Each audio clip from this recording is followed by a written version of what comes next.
I noticed them getting mentally weller, just better in a lot of aspects of their life. A lot of mid to high functioning autistic individuals got a lot more social, a lot more assertive of their needs at the table. They wouldn't let people talk over them as much. They would, say, "Hey, actually, I want to do this." And my system does simultaneous play around. Instead of having a set order, you all collaborate together to determine what your whole play around looks like. And so we had people that would go from being very quiet and meek to actually being a little assertive of, "Hey, actually, before you attack that guy that you want to do, let me try to knock him over first, so your attack's more accurate." Hello, everyone. Welcome to the Narrative Checkpoint Beyond the Table. Today, we are interviewing Jon Horry, and he is the head of, or founder, creator of Paradice Therapeutics, therapeutic game master in training.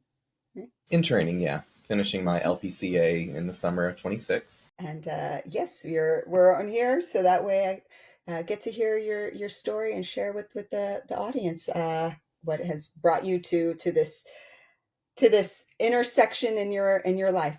Thank you for being here. The first question we're going to start off with is, what is a favorite game, show, or just world that first hooked you into the magic of play? Well, I would like to say probably EverQuest was my biggest one that I cut my teeth on back in ye olde days of 1999.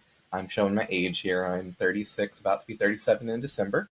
And so EverQuest was a big foundational moment for me. A lot of my game design ethos does come from some of those older MMOs. Guild Wars 2 is the more recent one, but it's still showing its age by this point too. Final Fantasy 14, a lot of inspiration from those. Okay. And you mentioned that a lot of the ethos from these kinds of games, blended into your work. So let's kind of go into that.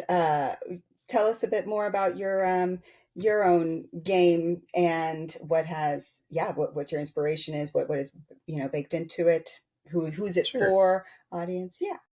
Yeah. So I always have trouble saying the audience for it because I want it to be for everybody, very generally appealing to as wide an audience as possible. I keep getting advice that that's a terrible thing to do and you should not do that. But, some advice you take, some advice you buck against. So I like my game in that it is very quick and easy to learn. It is very intuitive once you get the basics down. In the basics, you can learn the intro basics and make a character in about 30 minutes. Sorry, kitten attack. One of two. And so, yeah, it's a very fun system, I like to say. I've run it over 300 times already as the game master, so I've got a lot of testing in the last year. Well, it might be an exaggeration. It might be closer to 200. But, Good enough. multiple times per week. A few times I did multiple times per day. So usually 3 to 4 hour settings of it. So yeah, it's pretty wonderful. I love it. A lot of the design ethos, like I said, comes from a variety of places that aren't tabletop influenced necessarily. I tried not to copy other systems that are out there and tried to kind of keep my blinders on to just make my own thing as best as I could. It does share a bit of the backbone of 5th edition with the 3 types of rolls that you make, but as far as everything else, it's quite distinct, I'd like to feel, from my most run system, shall I say, which was 5th edition. And 5th edition of Dungeons and Dragons. Yes, to be clear, yeah. 2014 or 2024? 14, I've yet to run 2024, not because I don't want to, it's just I didn't want to give Hasbro more of my money.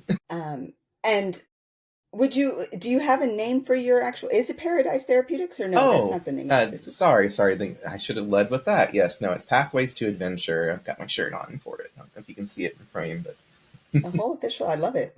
That's nice. yes. And so, yeah, it's Pathways to Adventure and the small business, which is a mixture, a kind of weird one, of a bed and breakfast where I rent out my rooms in my home, along with running Pathways to Adventure and other game systems for people that are here. And so I do that, but the main goal of it is to transition more into a therapeutic organization once I finish my LPC-A in the summer. In summer of next year, 2026. Yes. I wish it was this year, but not that soon. Well, T minus, well, I ordered the specific days, but T minus 365 days. It'll be within the Exactly. year, right 10 around the months or corner. so, I think, somewhere around there. Cool. All right. Well, let's see. Your system pulls from a lot of different things, but you're not trying to copy anything too much. If that Hmm. maybe the most would be the D&D 5e, and just like a certain mechanic of it, like certain part of it. So part of this is because you feel like you couldn't find an existing system that like fits the accessibility and therapeutic needs. What gap are you trying to or you're aiming to Yes. fill when you started designing? So it's kind of weird because, to be entirely honest, I wasn't gearing it to be for therapy initially. It was initially just supposed to be my fun game I've wanted to run and play for all these years, all these ideas. I'd quote Bender, but it's a little bit inappropriate. But I wanted to make my own game with things and things, as the joke goes. And so uh, I started with that, and then through my degree path and other, just observations of my players who've played for, in some cases, years now, either through fifth edition or through PTA, um, through pathways, I noticed them getting mentally weller, just better in a lot of aspects of their life. A lot of mid to high functioning autistic individuals got a lot more social, a lot more assertive of their needs at the table. They wouldn't let people talk over them as much. They would, say, "Hey, actually, I want to do this." And my system does simultaneous play around. And so instead of having a set order, you all collaborate together to determine what your whole player round looks like. And so we had people that would go from being very quiet and meek to actually being a little assertive of, "Hey, actually, before you attack that guy that you want to do, let me try to knock him over first so your attack's more accurate." And so just natural combos that happen with players. And so it kind of lended itself to some therapeutic benefits. And so I've been trying to then incorporate and adjust things slightly to make it even better for therapeutic contexts. Well, that sounds wonderful, and I love that it's a bit more cooperative. Your game encourages. You said simultaneous player round. Is that what you Player said? round. Yes, Yeah, and then it alternates simultaneous with an player. enemy round that's also, so it kind of plays a little bit like a war game in a weird way between you and the game master. Per round. So like, let's say you're in a fight. This is a combat or something. Yes. One round of players, then the enemy round, and then the next time it's another player round. Again, Yeah, everybody just can alternates. discuss. Yeah, exactly. You have it right. Okay, Yep. not just for like that combat, but either time it's not a matter of roles that defines it. That doesn't matter at Yes, all. there's If anything, each time y'all identify, okay, so yes. and so I'm gonna So go there is first. an initial round that you roll to see if you go before the enemies, like you get the jump on them essentially. And so for the players that meet or exceed the enemies' rolls, they do get to go first. And so a lot of times that who goes first can really determine how an encounter plays out. And so it's been really funny to see people roll critical successes or failures at going first. And I usually roll terribly as the enemies, and I don't fudge my rolls hardly ever. Honest GM here. And so a lot of the times I roll nat ones on the roll, and then they get to beat all my creatures up before I get to act. So, And then sometimes there's every once in a while you probably got a critical success. oh yeah, and then that's when it gets spicy. Yeah, you're like, uh-oh, I might actually take them down. Yeah, Hmm. the enemy ogre is a little bit ready to go. But they better figure out a way to combo something Oh yeah, when it's oh their yeah. turn. Yeah, a big thing I focus on is player agency. So there's a lot of reactive abilities you can use to protect yourself. So whereas players might be fragile and not have a lot of health points, and whereas going into death's door, which is where you're dying but not dead yet, can be very punishing potentially. There's a lot of things you can do to negate that, and so it doesn't usually have moments where you get one shot by a creature and just die. I've had that happen once, and it was quite comedic. A wizard stepped on an ancient giant's grave. It pops out as a skeleton. Used a triple attack twice on it and just beat him to a pulp. And so sometimes it happens, but he got better. It was fine. Well, there you go. Wow. I would love to see a game, but we'll talk about that towards the end too. How, for instance, some of our audience, some of our watchers, uh, could could either be a part of the game or at least be able to watch. Okay, let's see. And then That's not the game. So this is a bit of a combo question. What do you Yes. think makes your game stand apart from the many other tabletop RPGs already out there? Because saying this, you've talked about before how it's fast and approachable to learn. You can make a character and extremely quick. It's for kids or even players with disabilities and such. So yeah, Hmm. maybe that's part of it. But what would you say your game how it That stands makes it apart from? shine, yes. So the simultaneous player round and player agency combination with a huge amount of player choices that they can make um, is unfortunately a little daunting for some people at first until they get into the groove of it and realize you don't have to make a perfect choice every time. And while there might be an optimal play, a decent play can still work. Um, but what makes my game special is you have 30 races, which are called ancestries in our system, because we don't like to use the word race in describing what you look like. It's just a little dated at this point. So we have 30 ancestries, 30 backgrounds, and 30 classes. And so right out the gate, you have a huge permutation of what you could be, what you look like, and how you fight, and how you act. And so there's not many games that give you quite that much variety, or if they do, they usually tend to be more very open, descriptive games of how your character is. Whereas I've got a 270-page document with all just the class information in it. But the good thing is you only need a small fraction of that at once. Mostly it's for reference material and play material. And so that's a big part of the game is we've had some wild, crazy character concepts. We've had a mermaid that was in a wheelchair that fought like a rogue and used guns. And so we've had that for accessibility because she couldn't turn her fishy parts into, leg parts like some mermaids. And so she just wheeled herself around on a wheelchair. It was Oh great. my gosh, I love that. Yeah. And we've I had love that.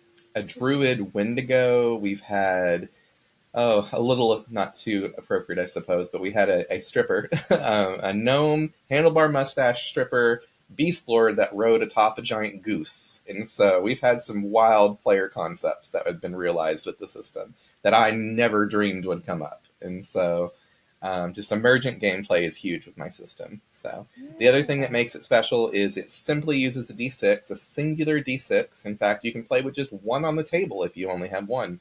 Um, which a lot of people, it's probably the most controversial part of the game because you get that 16.5% chance to critically fail or succeed.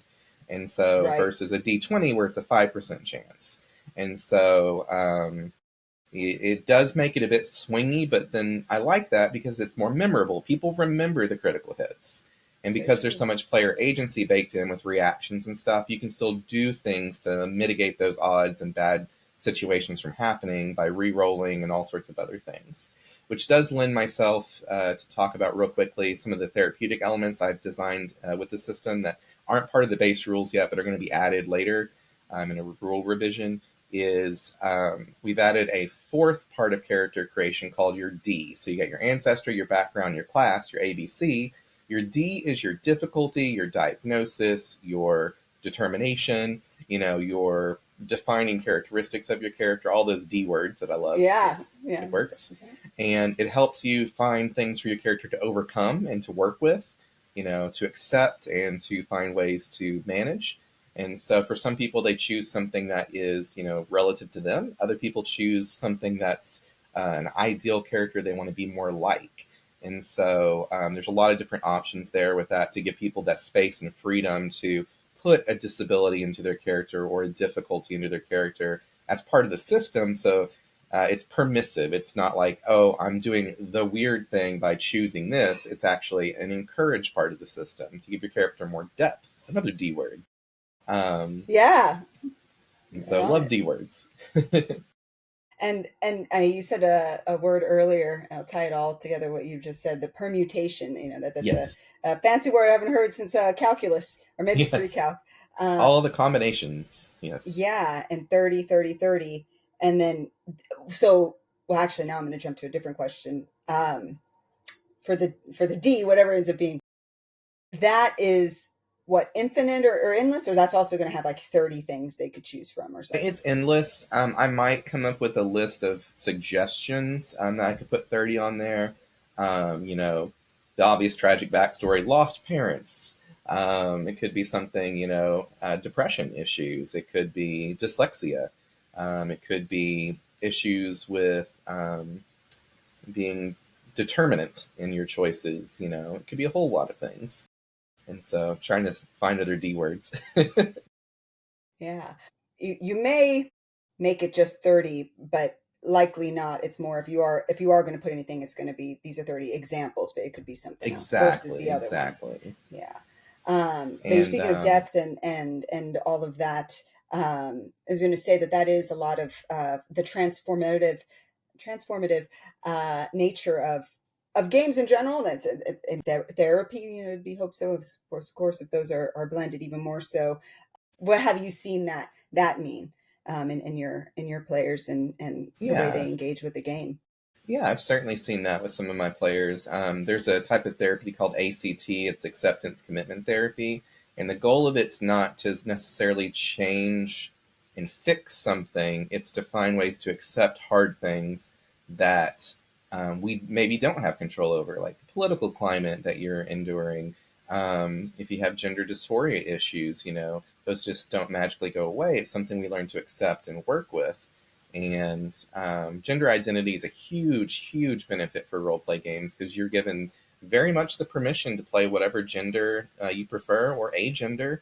And part of that, we have some agender races that are agnostic or, um, what gender are you going to call a slimy person that's a morphling? You don't even have the bits.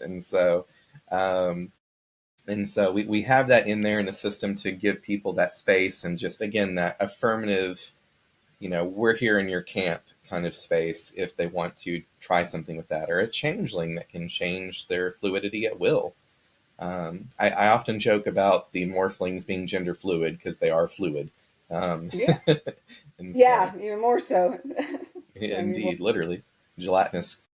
And so they're fun. You can fit through a little 1-inch hole, and they're very similar to plasmoids from D&D 5th edition. And so, I love that, and yeah, the again, just to be able to be so inclusive and have that baked into this game or this yeah, TTRPG, the one that you've created, uh, is a huge element to transformation because of also the fact that being inclusive allows for that safe space and for diversity and to bring people in and to feel that they can be themselves mhm, or whatever that may be, whether that's be themselves and how they are right now, of course, and or whatever it is that they're aspiring to, whatever their character is, like, there's not going to be there's room for everything. It doesn't This is part exactly. of the yeah, the magic of it, Well, transformative and part and of the it's fun. really fun. Yeah, part of it's really fun to play something you certainly are not and has nothing to do with you for the most part.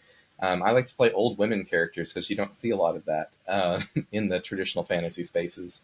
And so, cranky old women, for whatever reason, has been my go-to for quite a while. Baba Yaga My kind of types. Baba Yaga, yes, or just the matronly, grandmother of the family or of the party. Um, I always like to say, hey, you don't get this old and adventuring without learning some stuff, so you might want to listen if you want to live. I always love that approach.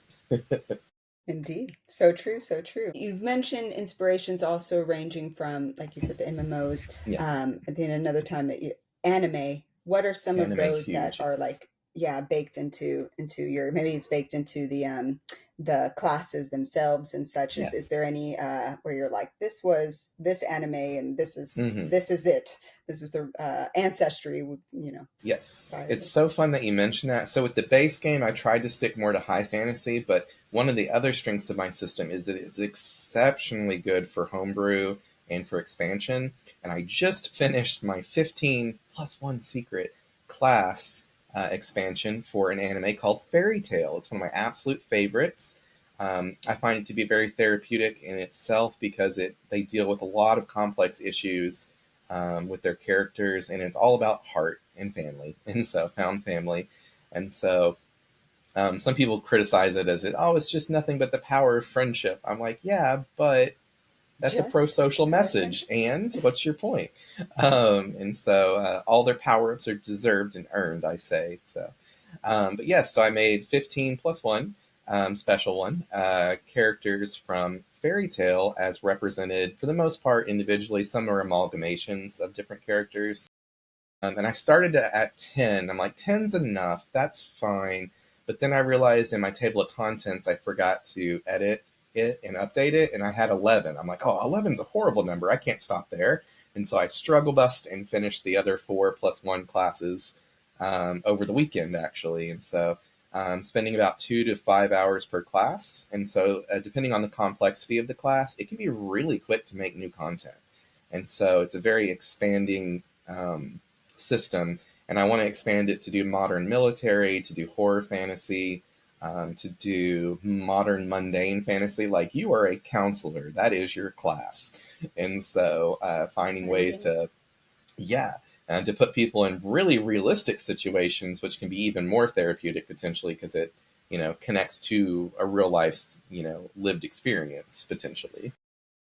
Hands down, hands down. Uh, yeah, the system I've been working on and such, it along the same lines. One would earn a move what they do in real life and in real world powers their play, and so they'd earn each character player. Limit break is this special move that only can be earned by player characters, and enemies or bosses can't earn this. This is part of the magic and the specialty I of love it. being from a different world, from the real world, and transferring into this fantasy world, dream coded, nightmare coded as well. Mm-hmm. And it can only, at least as of the iteration that I have right now, and I think it would be good because I'm trying to also bake into this game being a TTRPG that's best optimized or like aimed at helping with Mm-hmm. executive functioning. Oh, perfect. So I could use that. like what you do in real life before the game session is what will become the limit break. Oh, that's And once you've earned fascinating. it, it can be part of your list that you can always pull from the future, or Okay. in future games, but or future rounds. But it's that Mm-hmm. there's sometimes if you didn't do it, or you set a goal and somehow it really was 0% that Mm-hmm. you know got to determine to completing of said objective or whichever, we'd still obviously talk about and try to figure out what were some of the barriers and such.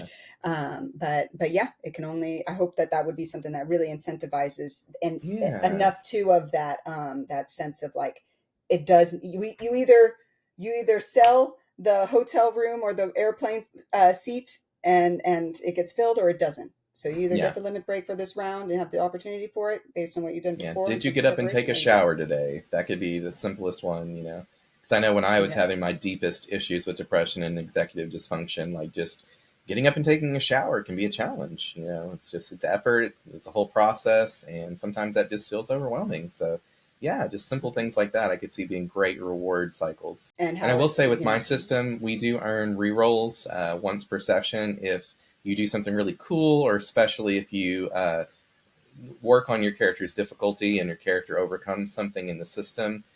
We do mechanicize that a little bit, which is always good. Okay. Because then the I love characters at the that. table are like, "Oh, but you got your reroll," and they're like, "Oh yeah, all right, I crit instead of crit fail."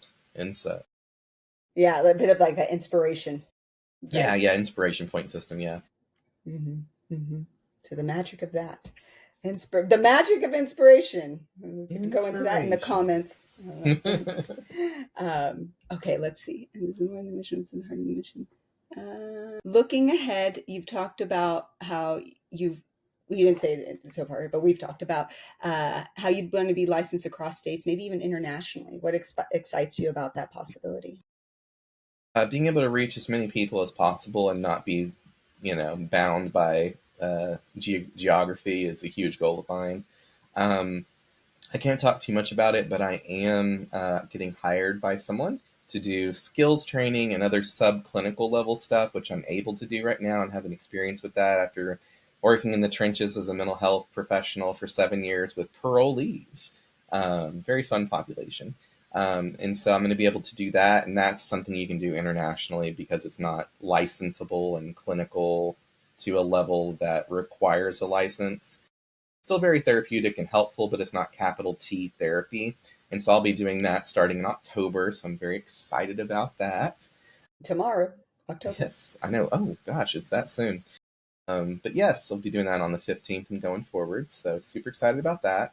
Um, but also, I want to get licensed in as many of the big states as possible to have a good outreach.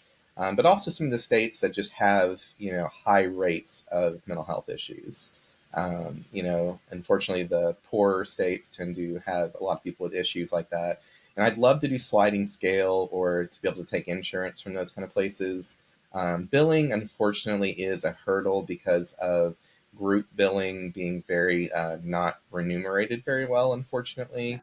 I don't know if you've heard anything about that, but that's Yep, something, if that I is ever the get into situation. politics, yes. I'd love to change that if I could get into politics in some form because groups are so beneficial and they should be rewarded just as much as individual therapy.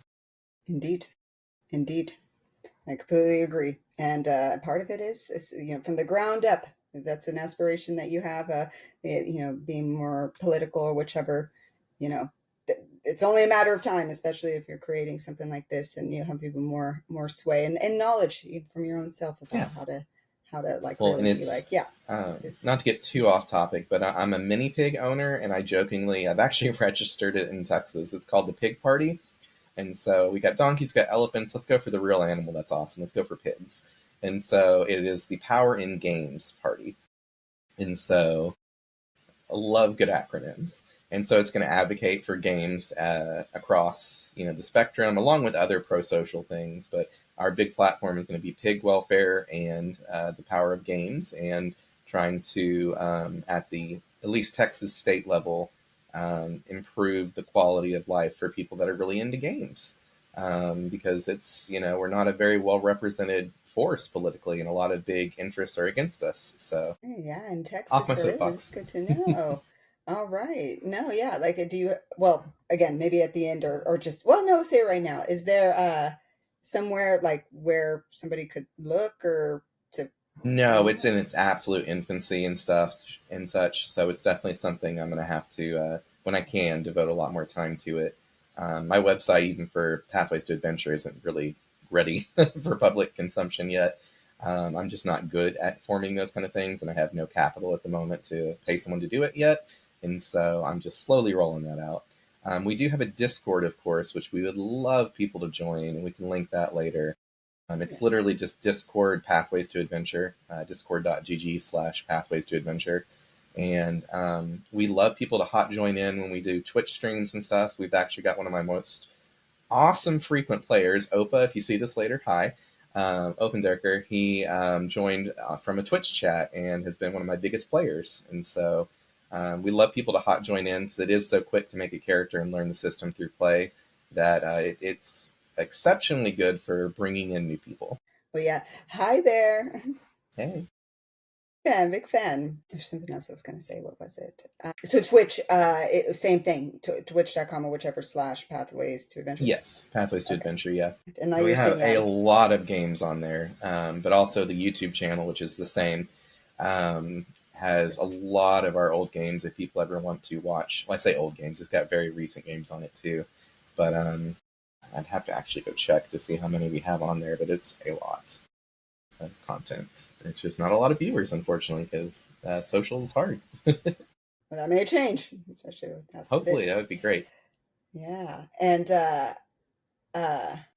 Oh yeah. So segue in, like as you were saying with the not having the capital to really like do it Mhm. up the way you'd like, at least in the case of the website and such. A lot of that I've similar thing. I'm very creative, could be a bit of a perfectionist, which leads to my procrastination struggle very much with executive functioning. Hence, Oh, yes. why I'm aimed towards what I'm aimed toward, because I very much know so much, whether I wanted to or not. It was my life and is my life. But saying that, the AI. There's a number Yes. of things that can help that with AI can help with many a thing, but Hmm. some of the website creation and such. Which so aside from that, even just that creation, Hmm. what are your thoughts on I guess AI in general? How that may Hmm. bleed into yeah, the just games and therapy or Hmm. subclinical kind of social learning things like this. Yeah. I view AI in a complex way. I don't. join the masses that just absolutely despise it at every turn. I see a place for it as a tool. And with all tools, with great power comes great responsibility. And it has been horribly misused by a large amount of people, especially those with high corporate interests, who want to just replace people and do horrible things and all the bad things it does to artists and the environment. But smaller learning models with consensual learning, where artists or other people give their work to the system, and procedurally generated things that just save time for human creatives and other people to be more functional. Hopefully not better work slaves, but hopefully just more productive people for their own sake. I look at AI as being very useful there. For example, I don't want to have to come up with 40 items that are very basic that's going to be in a shop. That's on Google anyways, and Google uses AI to search for it. So I'll just use it to generate a quick little shop. Just little things like that. And I can come up with cool magic items then and other things that are neat for the shop to have, because I don't have to worry about how much does an axe cost, how much for the butter. Right. Exactly. Helps flesh out so that way the ultra creative that only a human really could have produced it gets to be there. That's a higher level, not just learning, but also of I guess working or just doing of Mhm. creating. And I love what you said too. It's importance about consent. You didn't say this word, but the difference between you did say this one, like replacing versus augmenting augmenting Yes, humans. And I think exactly. that that's what it's a tool, which is any tool has been able to do. It's meant to augment it. But this is the first one, maybe perhaps, that really does feel like it could replace, and to some degree we're seeing some of it, especially layoffs and such. With that said, the last thing I was going to say, which is, I know the feeling when you're just like, it's right there on the tip yeah, of your tongue. and it It's was it called was it was Preja Vu. is that really Mm-hmm. Deja vu? Preja Vu, tip of the tongue. Oh man, then I have that way too much, Dude, way too same. much.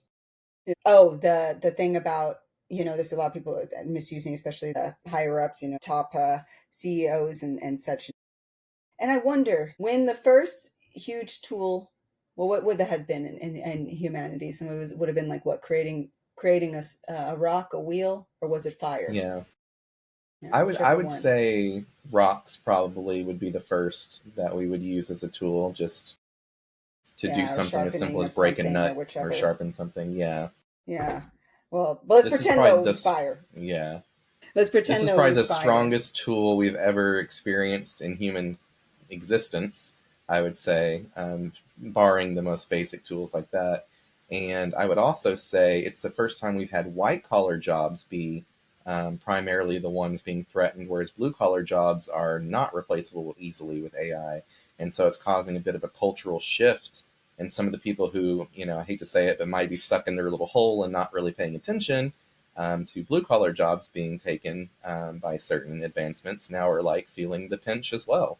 And so I think culturally that's a good thing that we can all collaborate on, like, hey, we need to find ways to move forward where work may not be guaranteed for everybody, with universal basic income or other options like that. Um, there's a very real risk of a lot of the corporate sphere just doing away with jobs for profit gain. And so I will say, as a therapist in training, it does terrify me to see people using AI for therapy, and just talking to chatbots as if they're real people. To me, that is the ultimate dystopia. And so, one good thing that therapy does that AI doesn't do very well is we don't pander, or at least we shouldn't pander.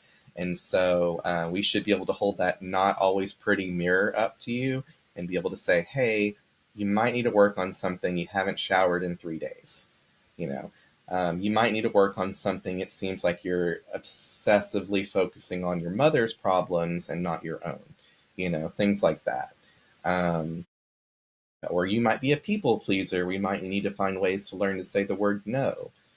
Things like that. And so AI is not very good at that currently. It tends to send you down a rabbit hole of self gratification. So Mm-hmm. even South Mm-hmm. Park picked up on that recently with their Panderverse thing that they had, or something. I forget the title. Really? Yeah, I they should had watch a more South Park episode. because that every time they're like too I good got their at finger on predicting the things. pulse. I didn't Yeah, even know what Labubus were until I saw that episode. So they're definitely got their finger on the pulse more than I do. So I know. What what connection are they attached to? But no, but really good point with that of the it's there can be a lot that of good that can come from it, but the way we respond is going to be very important. And this is another thing when I say it, like artificial intelligence is the collective intelligence of representation of it as best as the humanity is thus far created, and mhm. everybody has little pockets of it. But we well, I can't speak for other countries, and I can even speak for every single state in America, but I can say for America we are a bit more lean towards being afraid to be assertive, to be straightforward, Mhm. transparent, um, and and because there's a craft to it, how to Yeah. still do it and be kind and considerate, Yes. but also, yeah, not pander. And thus, if humanity as a whole, for the most part, is has struggled with being able to be confrontational and in an effective way, in this kind of adaptive way, that's going to be reflected in the collective, and as we see. Yeah. So yeah, it's on us I to like that. It's the feel within us. collective. I like to think of AI. It's the collective nature of all humanity kind of starting to coalesce into digital space. And not all humanity is pleasant, and it's not all something that we want to, you know, have represent us. I feel it's not necessarily all of our best qualities. And so I think that's something we're going to have to also struggle with AI is how to just be better with AI. And in balance. We can't Yeah, have it be a balance. blind spot. We cannot. Yes. Okay, well, let's see. Great discussion. That was good. That was a good segment. I liked it. Yeah. What did you run designing the pact? Okay, I think that was going to be the last question. Then we can do close out. Okay. Well, then I guess it'll be two questions, but part of the close out. So the last one of this: what kind of ripple effect do you see therapeutic and social TTRPGs having in the next 5 to 10 years? And if anything, I'm going to lean towards more towards 10 years. It's apparently a thing, by the way. 10 years in advance is long enough for us to really think outside the box and not be too held back by what the current circumstances are, but not too far ahead that there's too much factors. It's Yeah, hard to yeah, predict, but yeah. 10 years what do can you be think? really challenging because you think 10 years back we didn't have the level of strength of generative AI that we have now. And so, but with TTRPGs especially, I actually sat through a wonderful Q&A talk just yesterday with a gentleman who's been doing it since 2019, and so he's got a lot of experience with it and has a huge repertoire of games at his disposal. I'm going to be talking more with him in the future, but he's seen advancements with it already as far as with his own practice, um, and just his own skill set growing with it. I can see that becoming more widely known and accepted by therapists as a legitimate form of older person play therapy for teens and up. I've had people as old as 80 to 90 years old play, and it's one of the few things I feel that you can do across a wide generation of people and really connect people together. And so my mom plays in my system, and she used to be one of the satanic panic people back in the day of like, oh my goodness, I can't let my son get involved with demon summoning games. Not that that was ever a thing, but um, and so I do see the wider acceptance of it being legitimized, being a realistic thing coming in the future. There's money to be made there, quite frankly, and if there's ever money to be made, things will expand, and money is power, and so hopefully it's power used for good. And so that's what I've always said. Power does not corrupt absolutely, but it reveals, is my phrase. And so hopefully it will continue to reveal positive benefits for clients. I can see it being used especially good for veterans groups, being able to do, in my system, for example, we're going to be doing a soldier version with a consultation from a Marine friend of mine, who's a lot more aware of the topics I don't know about with military. For example, I had a class I called the artillerist, and he's like, oh, actually, that's called something else in the military. It's called the cannoneer. And I'm like, I get it. That makes perfect sense, but they don't use cannons, and I don't want it to be confused.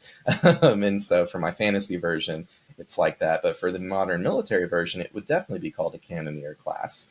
And so, but for veterans, working out PTSD issues and just that camaraderie feeling that they miss once they come back home, getting to play with other vets in those kind of systems, I see that becoming a very big space for TTRPGs.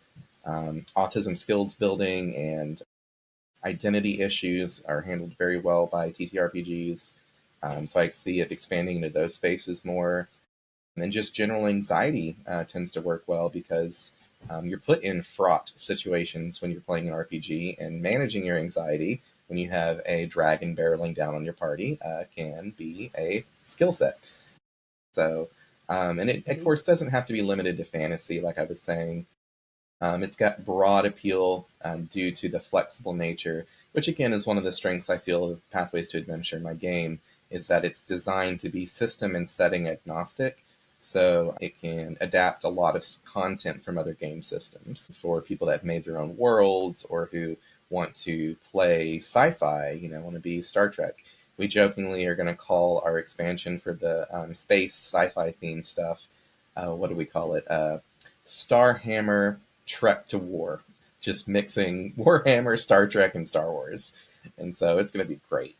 I'm really excited for that expansion. It's probably going to be the next one we work on. So That sounds great. Oh, I'd love it. Especially everything, sci-fi right now. It's a lot of the sci-fi dreams or yes, nightmares from the past are coming true coming now. real. Yes, our very own Data. And as you're saying too, with the cross-generational or multi-generational and cross, I guess, disciplinary or experience, and so with the military and such.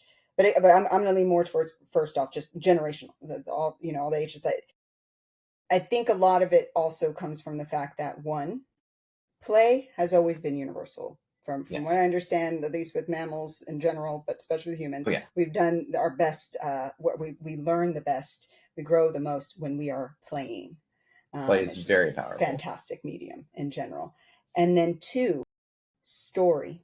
That I think Yes. that is one of the core things of what is a myth or collective myth. And so collaborative storytelling is also a means of being able to connect in such a way that doesn't matter how old or young you are, really where you come from and such. At the core, story and also emotion. I think emotion is very key that only humans Three big really feel and things. understand.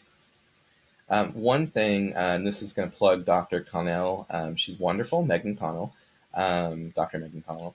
She has a wonderful book called TTRPGs, a therapeutic, becoming a therapeutic game master. Something like that is the title. It's very searchable on Google.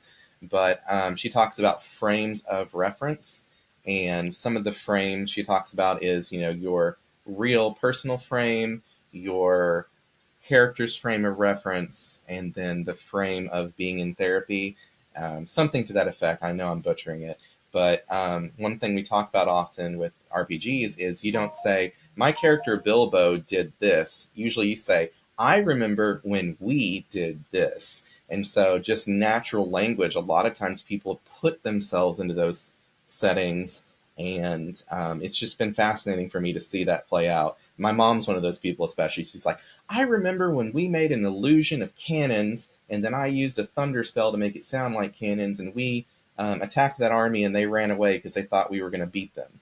And so she'll remember and inform those memories and experiences as if she was there, rather than my character Betty Offwhite did this, It's so which is her true. character she always likes to play as a bard because we love Betty White and we want to memorialize her forever. So, And also, I one of my love big that too. inspirations is Terry Pratchett from the Discworld series. I love Terry Pratchett, and I have a whole class based on his witches called the Occultist, and so I got to put all sorts of references to his weird sister book and all sorts of things. So, Yeah, that's it. Did you say, is it this book? yes, I believe so. Is that by Connell or? Right? I think so. Yes, Megan yep, Connell. that should Mm-hmm. be the one for the Therapeutic Game Master. Yes, And I might even audiobooks have the other very very one. listenable, listen toable. It's very intuitive to listen to on audiobook. It's like 8 hours or so, and just absolutely absorbed it and loved it. Stuff. Okay, I'm looking at the time and also Yeah. here. Okay, so we'll lead to the end. For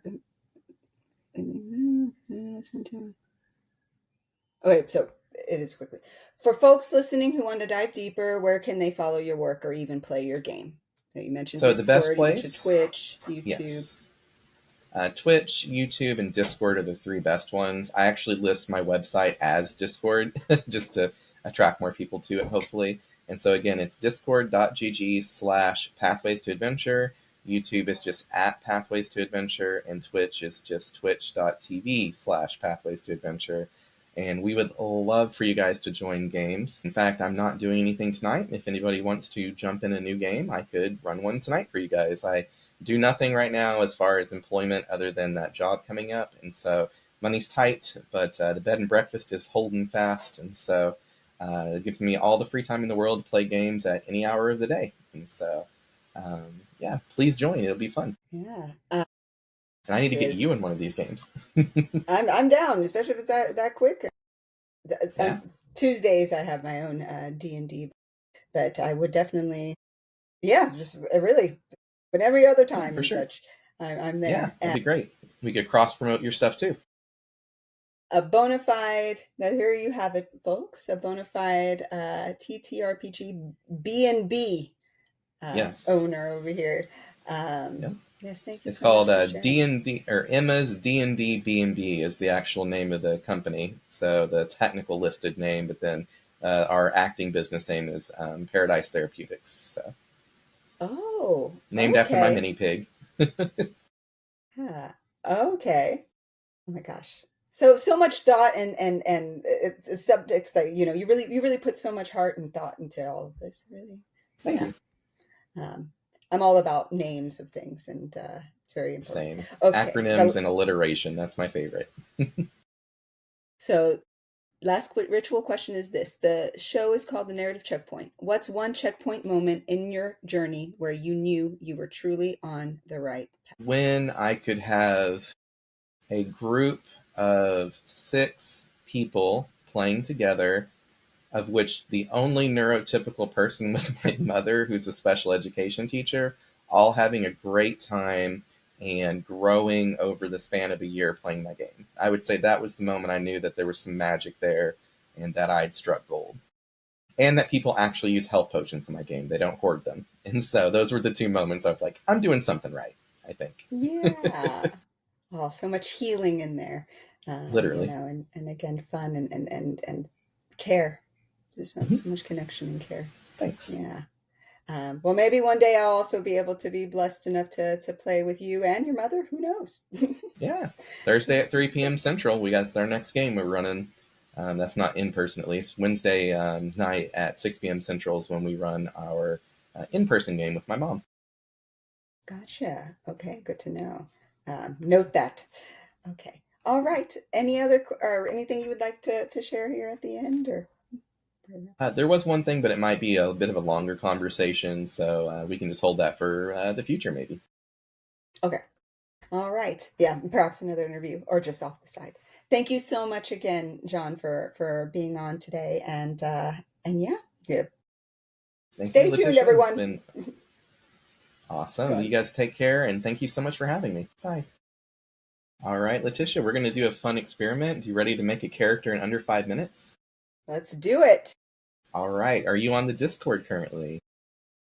I do not know. Let me take a quick look. Join server. We have 247 members currently. Now it's 248. I'm officially there. Yeah. Okay, I'm Heck on. yeah. Colin will definitely say hello. He always does. But yes, if you go down to character creation, it's right under the group that says general. You'll see character sheet, ancestries, background, and class. Okay. So just click on Ancestry, and you'll see 2 images of the 30 ancestries. And I Okay. recommend picking something that just sounds cool to play as. None of them have powerful features that make them extremely better at playing a certain role or class. They just give you some cool bonuses that would make sense, like a dwarf being good at smithing, or a human being very diverse in what they can pick, or a changeling being able to mock and mimic people, fun stuff like that. Or if you see a particular ancestry, you're like, oh, that sounds neat. What does that do? just let me know. Okay, let's see. So I'm already seeing. Well, I know in my usual D&D and kind of how I see myself in a lot of ways, and I tend to play according to who I am today. I like to have that bleed, but it can be very intense for people. Uh, Fair. uh, but that's just how I like to play it. So either elf, half elf. I also like pixie because I like the performance persuasion. Oh, celestial. Okay, small, medium, empathy, piety. I tend to be a healer, and I probably would be Yep. a healer here. I do love healing. Okay. Revive, certify. It's probably going to be that one. Yeah, okay, let's So go try it. celestial. All right. So we're a celestial. That works. Yeah. So their special thing. Any of the healers can revive people with just basic healing, but it doesn't come online until level 3. So you would start with it right away. And so background professions. And so this is the next section on what did you do for money or performing as a vocation or as a crafter. And so those are kind of the three groupings of harvesters, crafters, and performers. Um, and so some of them are pretty funny on there. We do have therapist as an option. We have town crier, jester. Um, this is the section that would be the easiest to add a whole bunch more. I just wanted to stop at 30. And so Oh, there's so much. All right. we are a Magician. celestial who does. I would say I would want it to be a mix, but that might I get to be too OP. I don't know. It would be if it was anything from I don't think I'd do anything in the middle in terms of harvest or but for a crafter it would potentially be apothecary. However, it's going to end up being performer. And what I would like it to be a mixture of is, uh, I'll say it like this: primary and then secondary. Sure. Primary ought to be therapist. What Okay. can I say? Yeah. And then secondary magician. Oh, fun. Yeah, so Counterspell's very powerful for shutting down other spellcasters. And so they have to roll twice and take the worst of the two rolls to prevent being counterspelled. So that's very powerful in its own way. And then Therapeutic Conversation having no cost is extremely powerful. It lets you get back a rare resource called morale points for your party members very quickly. And so, just like therapy is very beneficial for boosting morale, so is the therapist. All right, so we are a celestial therapist, already a guardian angel for somebody. I love it. And then class. This is probably the mechanically most important part of your character, whereas the other two are a bit more narratively focused with some mechanics. And so they're broken down into one of 8 groups. You've got the fighters, which are more physical, the mages that are magical, the chanters that are spiritual, the generalists, which focus fairly equally on all 3 of those types. And then the next groups are crusaders, who mix the body and spirit abilities together, like your paladins and your rangers.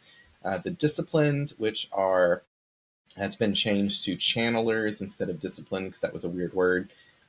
Things that mix the body and the mind, and then the magi, which are the most magically focused, that mix the mind and spirit. And finally, the experts, which focus generally on one aspect of the 3 quite heavily, but you get to choose which aspect is most important. Into to my meta GPT AI, how it's been to be and how I understand how I tend to predict a lot of stuff. Well, not predict, not literally predict. It's just very, very good at pattern recognition. It Yes, would be the the expert. And I like that too in terms that's of great. category. What can I say? It would be a chronomancer. Oh, cool. So Chronomancers can heal still. Their specialty heal is really fun. If you've ever played League of Legends, there's a character called Zillion that puts a protective spell on somebody. When they die, it immediately heals them back to full, or at least quite a bit. That is their Heck version of yeah. healing, is a preventative heal. And so Chronomancer's super fun. You manipulate time a lot. So, like, where other people might be limited to putting the haste buff on one ally at a time or the slow buff on one enemy, you can actually do that on multiples and sometimes simultaneously speed somebody up and slow somebody down. And it's got a lot of fun puns on time. One of my favorite ones is they wield a rapier and a wand. And so one's the big hand of the clock, one's the small hand of the clock. And yeah, I got a little feisty and creative with that one. Time flies is an ability you get later on. Time marches on, all sorts of fun names. It's based a lot on the Guild Wars 2 whatchamacallit, Chronomancer, and there's time wells that you can do, like gravity wells, and the feature is called Well. I love goofy names for my abilities whenever possible. So yeah, so you are a celestial therapist chronomancer that also likes to be a magician on occasion. And so that seems absolutely perfect. And that's your character. You don't have to roll stats. You don't have to do anything but fill out a character sheet. And we have character sheets already filled out for you for your class at level 1. And then you would just add in your ancestry, your background, add those 3 little proficiencies it adds for your skills, and you're off to the races and can start rolling dice. Oh my gosh, how Yeah. exciting. Yeah. Yeah, I'm And just looking, think there's about so how many unique your different character things. already is. Yeah, just Yeah. imagining that is you already get an idea of your character just by those 3 combinations. So a guiding angel that's always there in the nick of time to give you therapeutic advice and do some card tricks. That's me. Oh yeah, card tricks. Could it be tarot? Tarot Yeah, cards? yeah, it could be tarot cards. Yeah, Yeah. we actually have that specifically for, well, 2 things real quick. There's the occultists; they use cards, which is supposed to represent tarot cards more so. But then in the fairy tale expansion, there's a character in the show that uses card magic, and she is represented by the dealer class, and it's so cool and unique. I really was happy with this one. They actually play with a deck of cards instead of a d6, and we've got it set up to where the statistics on rolls and draws are similar, as close as we could get them. And you literally play by drawing cards and discarding cards, and you have a card hand. So you actually can say, okay, I want to crit on this one. I have a card that's a crit card. I'm going to play my crit card now. And they have 22 features that are based on the tarot cards. And so I had a lot of fun designing that class. That was one of the longer ones. And that's from fairy tale, and the way it's translated to your game is As a occultist. dealer, yes. The Occultist is a separate class with the base game. That's with the 15 class expansion for Fairy Tale. Called Tale of Okay, gotcha. Fairies. Legally distinct. Yeah, there's so many on here. I mean, this all sounds super interesting. I do like also have play violin and stuff, so maybe bard, but no, I think chronomancer, nick of time to give therapy. I love it. Yep. I love it. Yep. They Well, have thank you. the Yeah, Nick of Time is one of their features. That's the one which lets you reactively give somebody slow or haste when they use an ability, so they can do more abilities or do their abilities faster, or slow an enemy down so they're only attacking once per turn instead of 4 or 5 times in some cases. And so really had a fun encounter that got absolutely wrecked by that ability because she was a warrior that could attack 4 times around, and they're like, no, you only get 1 attack. I was like, great. Yep, that's how it works. Yeah, executive functioning. That's going to be Literally. a master of time. All right. Literally. It's Thank you perfect. so much. And Thank I will you. definitely add this in. It'll definitely be good. Okay. Awesome. Take care. We'll be in You touch. too. It's been an absolute pleasure. And definitely, if you have time on Thursday or Friday or Saturday, we are running those online games. Okay. All right. Sweet. Yeah, maybe Friday or Saturday. Okay. Yeah. The All right. Friday one's super late. The Saturday one, we have 2 of them. One of them is at 1 p.m. Central, and the other is at like 6 p.m. Central. So 11 or 4 for me. Okay. And then Friday is what time central? Really late. It's actually midnight on Friday, so because it's for my Oh, West so Coast people. Yeah, so that one probably you don't want to go to. no, I'm on Pacific time. Oh, That's fine. okay. 10 p.m. This is true. But yeah. Yeah. So yeah, that one would be midnight Saturday, technically Saturday morning at midnight, um, and so Friday going into Saturday. So that one's with a really fun group of people with the military group people. That guy's in that game, and they're called. That's the other thing I forgot to mention. Every time the group does something special, we give them that's their group name, and so they were Fight Club because they always pick fights with people when they maybe shouldn't. So. No, I love that. Yeah, to have a team name, the importance of that too. For Yep. sure. Yeah, we give them Okay, now I special really do roles have in to get Discord. going. So. Oh yeah, sorry, I'll So talk we'll forever. be we'll chat. We'll chat. All All right, right. Take appreciate you care. so much. You take care.